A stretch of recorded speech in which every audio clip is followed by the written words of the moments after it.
Well, hello again, everybody. Hopefully you were able to view the last video and also this video. Make sure that you view both videos because we really want to hit the ground running on Friday. So this is TESOL 2250. Today we're going to talk a little bit about what grammar is and what grammar does.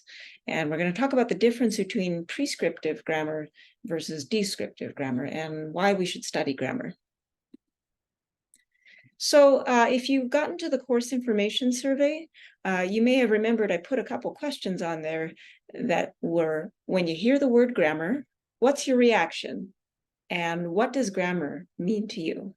Now, as I said in my last video, grammar can be a really loaded term. For some people, it brings up feelings of fear. Some people are really kind of scared of grammar, like when they find out that they have to do sentence trees for this class, they'll often get really anxious and nervous because they don't feel like they're very good at that. For other people, they might think, well, grammar is rules. It's, how to speak correctly. It's how to write correctly, those sorts of things. And you might be in one of those camps. You might also just say, well, I'm kind of indifferent to grammar. I'm not really concerned about it. I use it every day, but I don't really think about it that much. So we're going to talk a little bit about some of the ideas that people have around grammar today. So let's start with what grammar is. Grammar is a system that puts words together into meaningful units, like phrases and sentences. And we need grammar because we can't determine the meaning of a sentence by just understanding the meaning of its words. For example, if I have the words cat and the, and Maria, and pet. Sure, I may be able to understand the meaning of all of those words, and particularly if I know who Maria is, I can understand that, but I don't really know what's happening in the sentence until I put it all together. Maria, pet, the cat. So we can't understand the meaning of a sentence just by understanding the meaning of its words, but rather how those words are combined. Conversely, we can also put those words in slightly different order. We can say the cat, pet, Maria. Now that's a little bit strange, right? Because generally cats don't pet humans, but here we have a picture here. Cats kind of petting a human in that instance. Most of the time humans pet cats though. But when we change the elements and we reverse the order of certain noun phrases like Maria and the cat, now we're envisioning a completely different picture in the second picture than we are in the first example.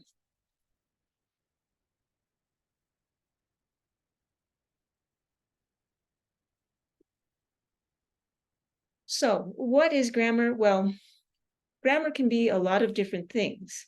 Most of the time when we think about what grammar is, we're thinking about syntax. That is the rules and patterns for sentence formation.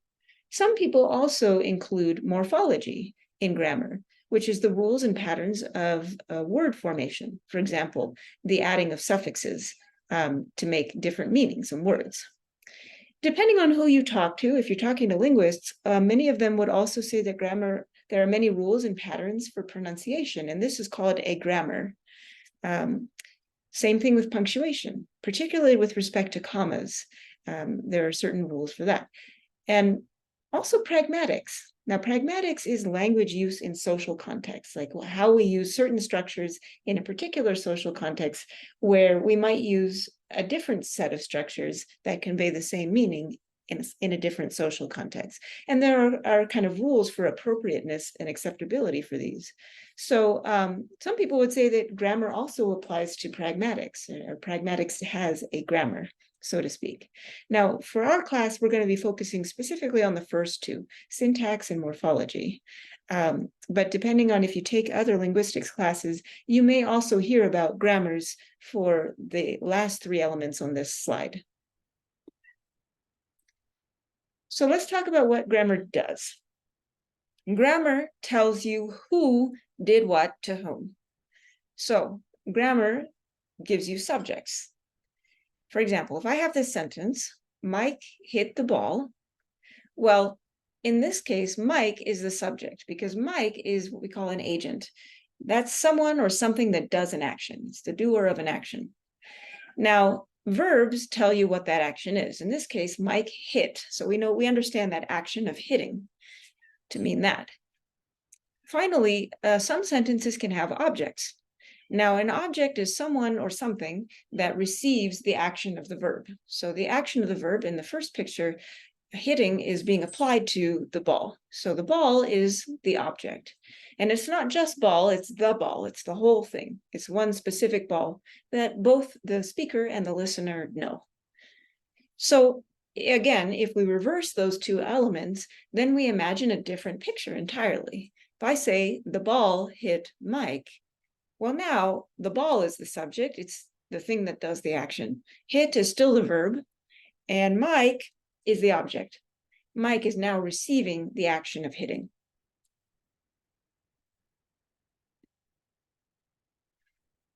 So a lot of people will debate on whether grammar is rules or grammar is patterns. Now, when you ask somebody what is grammar, if you ask your English teacher, they might say, well, grammar's rules. They're rules for sentence structure that have to be followed in order to be right or wrong. So you may have heard some of these rules before. Don't end a sentence with a preposition. You've probably heard that one. Or don't begin a sentence with and. Or conversate is not a word, it's converse.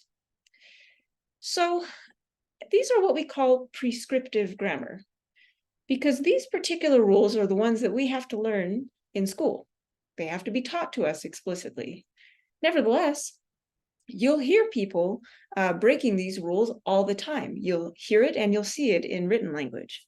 So, for example, I was at a restaurant a few weeks ago, and the waitress came up and said, "And what will you be having today? And what will you be having today?" She began her sentence with "and." Now, did the world end? No. So we call these rules prescriptive grammar rules because it's much like how a doctor prescribes medication. Okay, take 2 of these and we'll see you on Monday. Okay, if you want to be right, this is how you need to speak. But there's really no reason for why these things are necessarily right or wrong. And we could understand just fine what the waitress was asking. Same thing if I end a sentence with a preposition. If I say, I don't know where it's at, well, you probably understood what I meant. But a lot of people would say that's bad grammar, right? Of course, in this case, it's a little bit more cumbersome to say, I don't know at where it is. It's harder to say that. Most people would just say, I don't know where it's at, or I don't know where it is, and just leave out the preposition entirely. So again, a lot of these prescriptive grammar rules have been ingrained in us.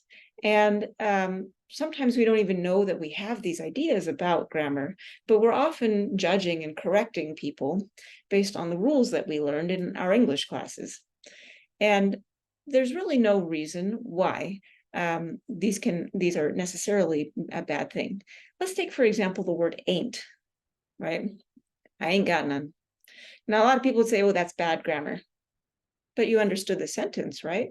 And in fact, in many dialects of English throughout the United States, that's a perfectly acceptable expression. A lot of times when we have prescriptive grammar rules, when we label something as good or bad or right or wrong, it's not because the grammar itself is good or bad. All grammars are equally complex. It's more because we have social connotations and social ideas and stigmas against the people who are using those particular constructions. And so that's something we're going to explore a lot. Prescriptive grammar rules often go along with social stigmas. And so if you have some of these ideas, it's okay because, a lot of us do. But I want you to really examine your thoughts and try to come up with some ideas about prescriptive grammar that you may believe and maybe have never thought about whether it was right or wrong.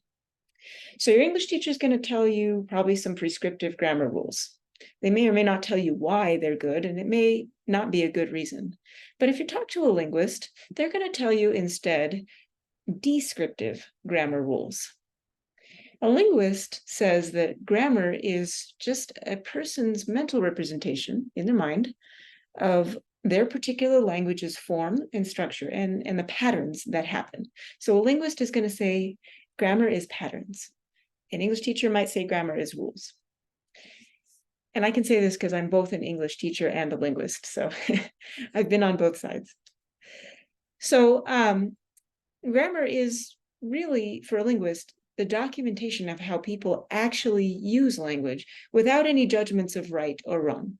Because as we're going to see, language is constantly changing. The English that you speak today is in no way the English that was spoken even just 900 years ago, which is a relatively short amount of time when you think about linguistic history and etymology. So languages always change, not just English, but every language.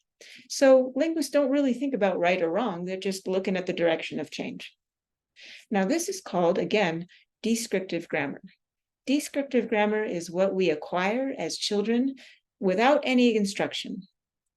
And if you've been around babies a lot, what you'll notice, babies and small children, you don't really teach them language. You can try to teach them language, but they're going to acquire language at their own pace and their own rate. So this is what they're acquiring is descriptive grammar instead. So to summarize, grammar is what a person needs to know in order to use a language in any society.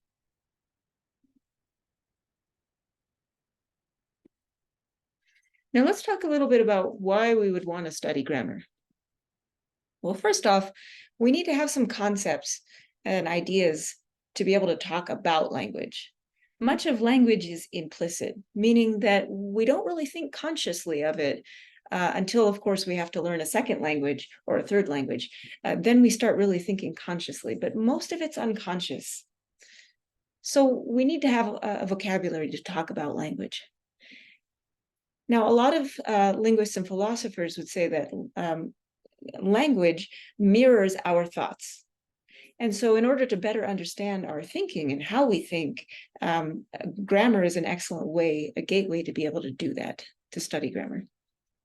We also need to understand our miscommunications when communication breaks down. That's a big aspect of grammar. And in general, we want to study grammar to be able to better express our ideas, not only make our ideas more effective and efficient, but also make them more creative, such as in poetry and in literature. We also want to discuss what the effects of grammar are on social contexts. So in some cases, as I mentioned before, with pragmatics, sometimes you might have a particular sentence construction, and you might have an equivalent sentence construction, but you would use one in a certain social context and the other in another social context. So we want to figure out why that is and what the effects are there. So in summary, we talked about what grammar is and what grammar does, prescriptive versus descriptive grammar, and why we should study grammar. Thanks very much, everybody.